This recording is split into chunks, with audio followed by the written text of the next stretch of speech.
My ex-wife abandoned our family to join a no relationships allowed cult with her friends, and years later, she came back expecting to be welcomed with open arms.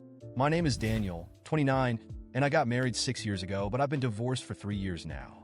I have 2 sons with my ex-wife, Melissa, 30, who are 4 and 5 years old, and I have full custody of them because she didn't want to feel tied down by family responsibilities. For 3 years, our marriage seemed perfect. We had 2 beautiful kids, and we're even planning to buy a house, so we could finally move out of the small apartment we were living in. Then, out of the blue, Melissa hit me with, "I want to be single and explore the world." We had been together since high school. We were all each other new. I was her first love, her first everything, and she was mine. I thought we were a forever kind of thing. She never seemed to mind that neither of us had been with anyone else, but 3 years into the marriage, she told me she was unhappy. She said she wanted us both to be free of the burden of marriage and family, so we could live life to the fullest. It all sounded like bizarre, free-spirited nonsense, as my mom would say. I couldn't understand it. I thought she loved me. She insisted that she did, but she also claimed she needed to love herself and give herself the chance to explore the world. I was desperate, so I even suggested opening our marriage temporarily, even though the idea hurt me deeply. I just wanted to find a way to keep her with me, but Melissa wasn't interested in that. She was determined to get divorced, so we could each have a fresh start. I was devastated. It came out of nowhere, and I broke down, crying in front of her. She told me everything would be fine and that I just needed to have faith in our love. If we were meant to be, she said, she'd find her way back to me one day. It was absurd and unfair, but that's how our marriage ended. One day, she packed her bags and left, saying she needed to explore the world on her own. She didn't seem to care about what would happen to me or the kids. I even asked her, "What do you expect me to do with the boys?" She shrugged and said, "Leave them with someone you trust. Go explore the world, meet new people, and live an adventurous life. You'll grow as a person." I was stunned. As far as I'm concerned, if you bring children into the world, it's your responsibility to raise them, protect them, and provide for them. Running off to find yourself isn't an option. That's when I knew she was completely out of her mind. I stopped fighting the divorce and didn't contest it. The settlement was easy. She didn't want anything. Her wealthy parents took care of child support, so Melissa didn't have to worry about it. She was given visitation rights, but she hardly ever used them. When she did visit, she'd ask me to drop the kids off at her parents' house, and she'd wait in another room so she wouldn't have to see me. But even those rare visits stopped after a couple of months. The real reason behind her behavior came to light later. My friend Luke, who had mutual friends with Melissa, told me what happened. Luke's cousin was part of the group that influenced her, and he shared everything 2 months after the divorce was finalized. I don't blame Luke for not telling me sooner. He wasn't close with his cousin and didn't know the full story until after the divorce was over. According to Luke's cousin, the group Melissa got involved with was made up of 6 or 7 women who had sworn off relationships. They believed in staying single and living adventurous, commitment-free lives. Melissa had been introduced to the group by a co-worker, even though she was married with 2 kids. Luke's cousin bragged that they had convinced Melissa to leave her family behind to embrace their philosophy. To them, her divorce and abandonment of the kids was a success story, a testament to how powerful their beliefs were. Out of curiosity, Luke asked his cousin what this woman looked like, wondering what kind of person would abandon her family to follow a group like that. When his cousin showed him a photo, Luke recognized Melissa right away. He texted me as soon as he left the event, asking to meet up so he could tell me everything. When Luke told me what had really happened, I was furious. Melissa had left me and our kids not because of some personal crisis, but because she wanted to fit in with this reckless group. She wanted to be seen as brave and adventurous. I honestly would have felt better if she had just cheated on me. At least that would have made some sense. But leaving her family for this? It was beyond insane. I wanted to call her and scream at her, but I held back. At that point, I realized she wasn't worth my time or energy. She was clearly unhinged, and nothing I said would change her mind. So I focused on my kids instead. I worked harder at my job and hired a nanny to help care for the boys. My parents supported me, and even Melissa's parents helped occasionally, probably out of guilt. They were the ones paying child support every month.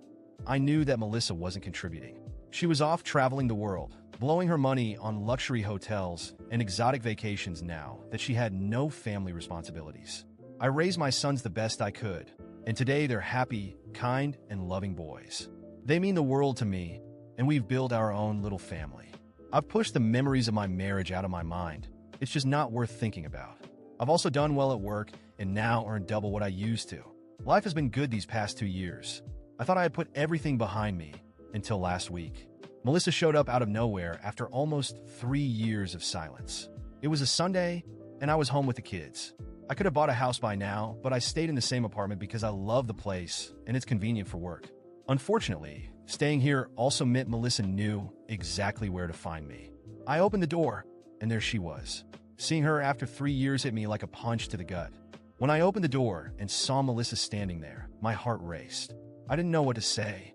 3 years of silence and abandonment, and now she just showed up as if nothing had happened. She had the same calm smile on her face, like she expected me to welcome her with open arms, as if all was forgiven. But all I felt was a knot of rage tightening in my chest. "Hi, Dan," she said, as if she had just come back from a short trip and not from abandoning her family for 3 whole years. "What do you want, Melissa?" I asked, keeping the door half open so the kids, who were playing in the living room, wouldn't see her.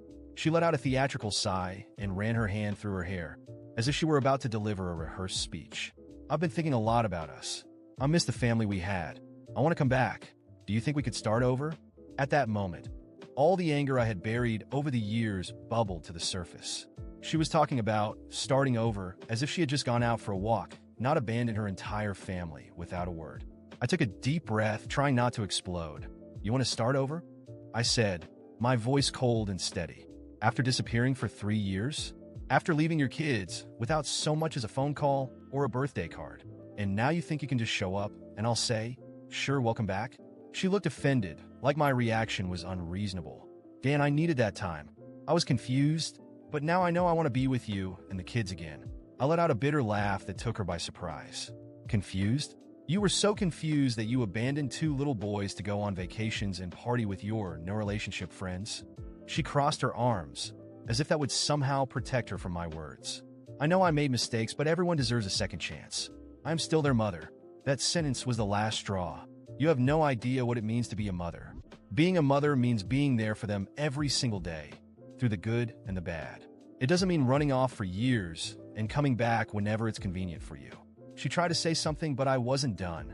"You're only back because that fantasy life you chased didn't work out. The trips are over, the money's gone, and your so-called friends have probably moved on. Now you want to use your children as your fallback plan?" Melissa stood there, stunned, as if she hadn't expected me to see through her so clearly. "They're still my children, Daniel. I have a right to see them," she said, trying to regain some control. That statement sent a chill through me. She wasn't just asking to reconnect. She was trying to regain some leverage. "No, Melissa, you lost that right when you walked away. They don't even know who you are anymore. I've been the one raising them, and I'm not going to let you come back into their lives just to mess everything up again."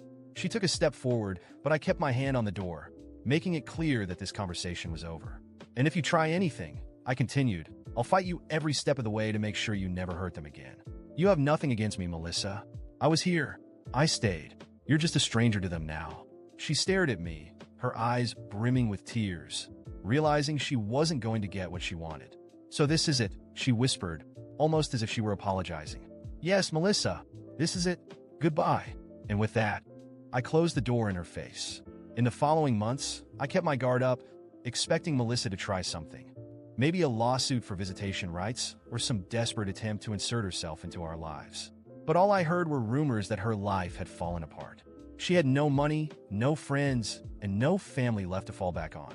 Meanwhile, my life with my sons continued to thrive. I earned a promotion at work, bought a new house, and finally left that old apartment behind. Our days were filled with joy and peace. I took my boys to school, attended every parent-teacher meeting, and made sure I was present for every moment that mattered.